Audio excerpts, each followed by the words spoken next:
Los Angeles, January 1947. A city that promised dreams, fame, and sunlight. But one winter morning it delivered something else. A nightmare that would define its dark heart for decades. A mother, walking with her child, spots what she first thinks is a mannequin lying in an empty lot. The figure is white, too white, cut perfectly in half, placed deliberately. It takes really seconds to realize it isn't a mannequin at all. It's the body of a young woman. Her name was Elizabeth Short. But the world would come to know her by another name, the Black Dahlia. Elizabeth Short was 22 years old, born in Boston in 1924. Raised mostly by her mother after her father vanished during the Great Depression. Like so many young women of her generation, she looked west to California for a new beginning.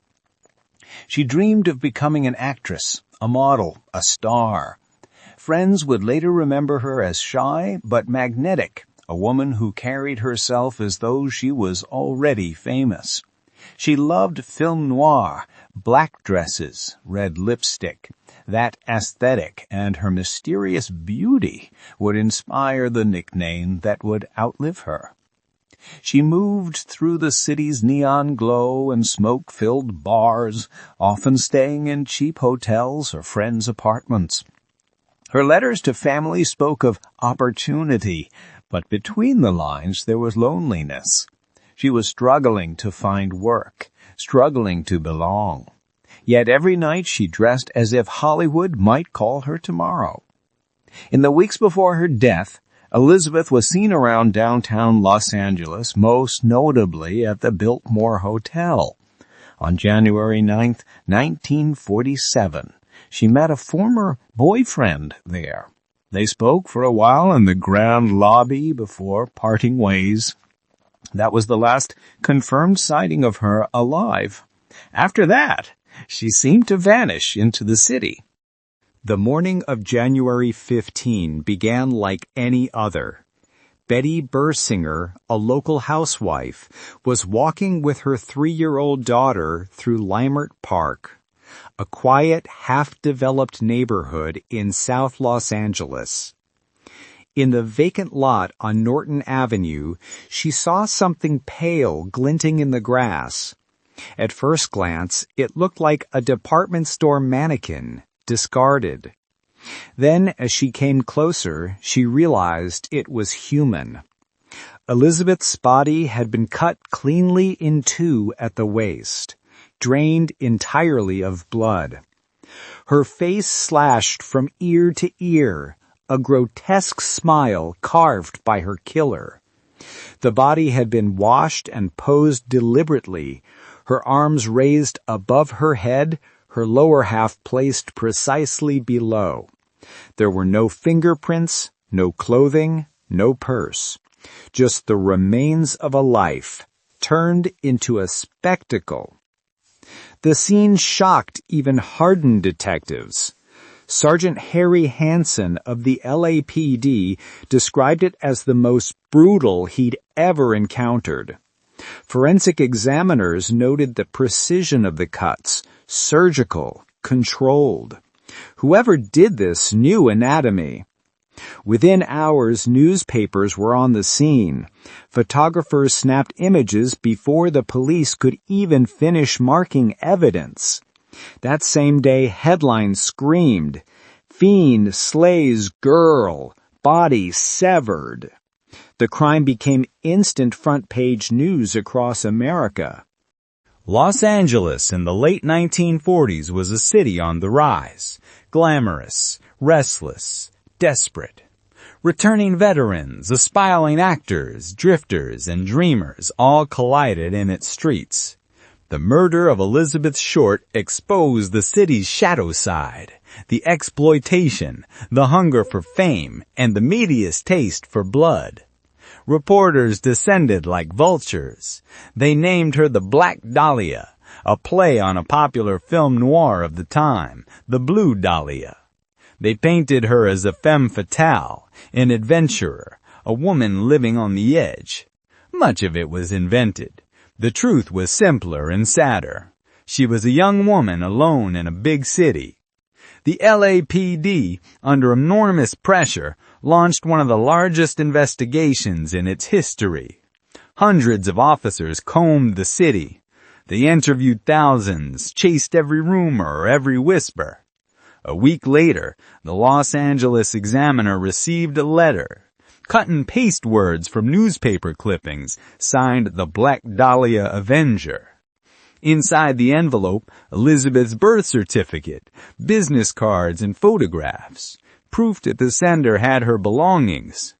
Then more letters followed, each one taunting, promising clues that led nowhere.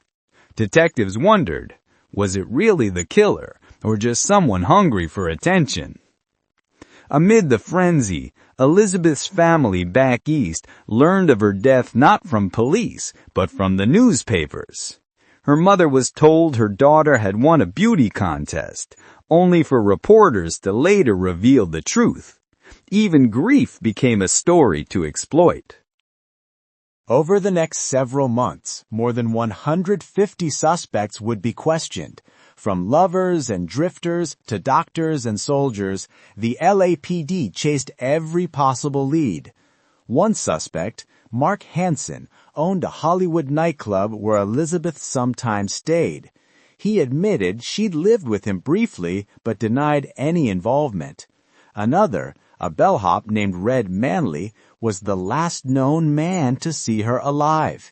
He dropped her at the Biltmore Hotel and never saw her again. Manley passed multiple lie detector tests. Then came the letter that changed everything. A man named George Hodel, a wealthy physician, became a focus decades later when his own son, retired LAPD detective Steve Hodel, accused him posthumously of the murder. Hodel Sr. had a mansion not far from where Elizabeth was last seen and a reputation for bizarre, violent behavior. He even fled the country when he came under investigation for other crimes. Tapes from 1949, recorded by police, caught him saying, quote, "Supposing I did kill the Black Dahlia, they couldn't prove it now," end quote. He was never charged. There were others, surgeons, actors, mobsters, each with motive, means, or opportunity. But the evidence was always thin. Forensics in 1947 were primitive. Fingerprints smudged. Witness statements contradicted each other. And as days turned into weeks, the trail went cold. Yet something deeper had happened. The Black Dahlia had become a myth. And myths are harder to solve than crimes. In the decades since, the case has refused to die. Books, films, podcasts, even confessions, hundreds of them, have tried to claim ownership of the mystery. Some point to corruption within the LAPD, others to Hollywood's elite circles. A few believe it was part of a series of ritualistic killings across California. Each theory finds a new audience, but none can be proven. Modern technology has reignited hope. DNA testing on the few preserved envelopes, digital reconstructions, forensic genealogy, all have been explored. So far, none have yielded the name that the world still wants to hear. The killer, whoever they were, likely died decades ago. But what lingers is the image. A young woman with dark hair and bright eyes, lost in the glare of Hollywood's promise. A city that devoured its dreamers, then forgot their names. Elizabeth Short became both victim and symbol of how quickly ambition can turn to tragedy, and how the public's obsession can overshadow a person's humanity. Her grave lies in Oakland now, beneath a simple stone marked only with her name and the years she lived. Visitors still leave flowers, letters, even film reels. 70-plus years later, she's remembered not for fame, but for mystery. Los Angeles built its empire on light and illusion. But in the early dawn of January 1947, the illusion cracked. Behind the glamour, there was blood in the soil, and somewhere in the sprawl of the city, a killer walked away, calm, unhurried, forgotten. The Black Dahlia remains unsolved, a story retold endlessly yet never complete. Maybe that's why it endures, because it reminds us that every city built on dreams will cast its own shadow. And this is Relive Crime. Don't forget to like, subscribe, and share your thoughts below, because every theory brings us one step closer to the truth.